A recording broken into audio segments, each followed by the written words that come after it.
రాతి పలకలపై దేవుని వ్రేలితో రాయబడిన 10 ఆజ్ఞలు. నీ దేవుడైన యెహోవాను నేను తప్ప వేరొక దేవుడు నీకుండకూడదు. ఇది మొదటి ఆజ్ఞ. పైన ఆకాశమందే గాని, క్రింది భూమి అందే గాని, భూమి క్రింద నీళ్ళ యందే గాని యుండు దేని రూపమునైనను విగ్రహమునైనను నీవు చేసుకొనకూడదు, వాటికి సాగిలపడకూడదు, పూజింపకూడదు. ఇది రెండవ ఆజ్ఞ.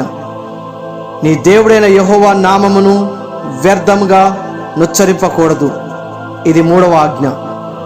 విశ్రాంతి దినమును పరిశుద్ధముగా ఆచరించుటకు జ్ఞాపకముంచుకొనుము. ఇది నాలుగవ ఆజ్ఞ. నీ దేవుడైన యెహోవా నీకు అనుగ్రహించు దేశంలో నీవు దీర్ఘాయుష్మంతుడవగినట్లు నీ తండ్రిని నీ తల్లిని సన్మానించుము. ఇది ఐదవ ఆజ్ఞ. నరహత్య చేయకూడదు.